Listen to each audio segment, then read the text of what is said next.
Hello বন্ধুরা, পাপি আর ভালোবাসার রান্নাঘরে তোমাদের সকলকে স্বাগত। আজ আমি একদম নতুনত্ব একটা রেসিপি নিয়ে চলে এসেছি তোমাদের সামনে। আজকের রেসিপি ডাল বাটা দিয়ে মাশরুমের পকোড়া। এর জন্য আমি এখানে 250 গ্রাম মাশরুম নিয়ে নিয়েছি। মাশরুমগুলো দেখো ঠিক এই ধরনের। মাশরুম কিন্তু অনেক ধরনের হয়, আমি এগুলো নিয়েছি বেশ ফুলের পাপড়ির মতন। এগুলো খেতে ভীষণ ভালো লাগে। এই মাশরুম কিন্তু ভীষণ নরম হয়। আমি হাত দিয়ে মাশরুমগুলোকে সরু সরু করে কেটে নিচ্ছি। পুরো মাশরুমটাই এইভাবে আমি কেটে নেব। কাটা হয়ে গেছে সম্পূর্ণ। এবারে এগুলো আমি ভালো করে ধুয়ে নেব। বেশ কয়েকবার জল পাল্টে পাল্টে ধুয়ে পরিষ্কার করে নিয়েছি। এদিকে গ্যাসে একটা কড়াতে কিছুটা পরিমাণ জল বসিয়ে গরম করে নিয়েছি। এর মধ্যে কেটে ধুয়ে রাখা মাশরুমগুলো দিয়ে দিচ্ছি। আমি 5 মিনিটের মতন মাশরুমগুলো একটু ভাপিয়ে নেব। 5 মিনিট পর ঢাকনা খুলে দেখে নিচ্ছি মাশরুমগুলো কিন্তু সেদ্ধ হয়ে গেছে। এবারে আমি জল ঝরিয়ে নিচ্ছি।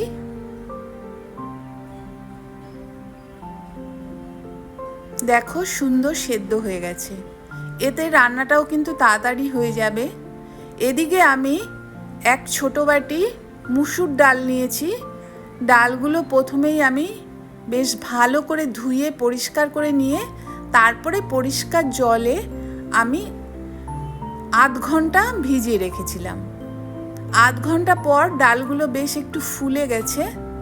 এবারে আমি এই ভেজানো ডালগুলো পেস্ট করে নেব। মিক্সিং জারের মধ্যে আমি ডালগুলো দিয়ে দিচ্ছি। এর মধ্যে আমি আলাদা করে জল দেব না। এই ভেজানো ডালের গায়ে যেটুকু জল আছে এতেই কিন্তু আমি পেস্টটা করে নেব। বেশি জল দিলে পাতলা হয়ে যাবে। পেস্ট করা হয়ে গেছে। সুন্দর একটা পেস্ট হয়ে গেছে, ঘন পেস্ট।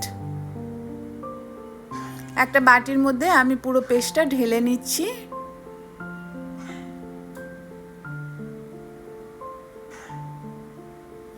এবারে যে সেদ্ধ করে জল ঝরিয়ে রেখেছিলাম মাশরুমগুলো এই ডালের মধ্যে দিয়ে দিচ্ছি। এই ডাল বাটার সাথেই মাশরুমগুলো মিশিয়ে নিচ্ছি ভালো করে। এর মধ্যে কিছু মশলা দিয়ে দিচ্ছি। এই মধ্যে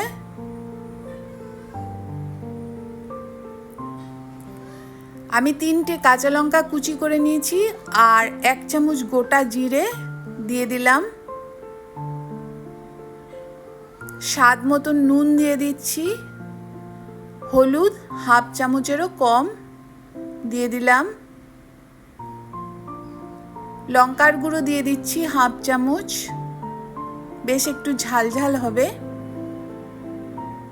জিরার গুঁড়ো হাফ চামচ, ধনে গুঁড়ো হাফ চামচ দিয়ে দিচ্ছি।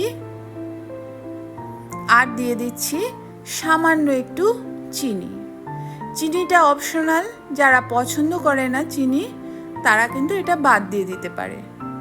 চিনিটা দিলে একটু স্বাদটা বেশ ভালো লাগে। ভালো করে মশলাগুলোর সাথে এই ডাল বাটাটা আর মাশরুমগুলো মিশিয়ে নিচ্ছি। মিক্সড হয়ে যাবার পর এটা রেখে দিয়ে এবারে গ্যাসে আমি একটা ফ্রাই প্যান বসিয়ে নিয়েছি।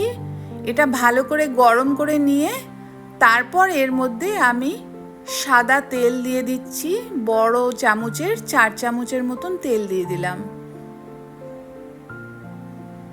তেলটা বেশ ভালো করে গরম হয়ে যাবার পর যে মাশরুম যেগুলো আমি মেখে রেখেছি সেগুলো হাত দিয়েই ছোট ছোট গোল গোল করে একটু আঙুল দিয়ে চ্যাপটা করে আমি এই গরম তেলের মধ্যে দিয়ে দিচ্ছি।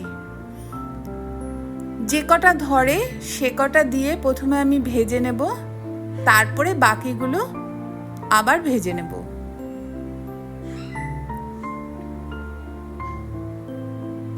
এই রকম ডাল বাটা দিয়ে মাশরুম পকোড়া খেতে ভীষণ টেস্টি লাগে। তোমরা এভাবে বানিয়ে দেখতে পারো, আশা করি তোমাদের খুব ভালো লাগবে। গরম ভাত ডালের সাথে এই পকোড়া খেতে ভালো লাগে, এমনকি স্ন্যাক্স হিসাবে শুধু শুধু খেতেও কিন্তু খুব ভালো লাগে। এক পিঠ ভাজা হয়ে গেছে, অপর পিঠও আমি উল্টে দিচ্ছি, উল্টে পাল্টে ভালো করে ভেজে নিচ্ছি। এই সময় গ্যাসের আঁচটা আমি মিডিয়ামে করে রেখেছি, কেননা একটু সময় নিয়ে আস্তে ধীরেই এগুলো ভেজে তুলে নেব, তাহলে ভেতর অবধি বেশ সুন্দর করে ভাজা হয়ে যাবে। আর আঁচটা বাড়িয়ে দিলে এইগুলো তাড়াতাড়ি ভাজা হয়ে যাবে, কিন্তু ভেতরটা একটু কাঁচা থাকতে পারে। তাই মিডিয়াম আঁচেই এগুলোকে আমি সময় নিয়ে ভেজে নিচ্ছি। বেশ লাল লাল হয়ে গেছে, এবারে আমি তুলে নিচ্ছি। এই তেলের মধ্যেই কিন্তু বাকিগুলো আমি ভেজে নেব, আমি আর তেল দিচ্ছি না।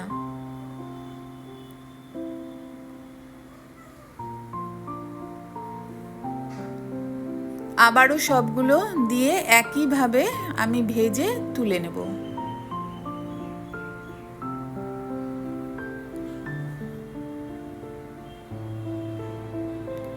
হয়ে গেছে ডাল বাটা দিয়ে মাশরুম পকোড়া ভাজা, একদম রেডি। কত সুন্দর হয়েছে, খেতে কিন্তু অসাধারণ লাগে। ভিডিওটা ভালো লাগলে তোমরা একটা লাইক করো আর কমেন্ট করে জানিও কেমন হয়েছে। আজকের মতন এই অবধি, আবার দেখা হবে অন্য কোনো ভিডিওতে তোমাদের সঙ্গে।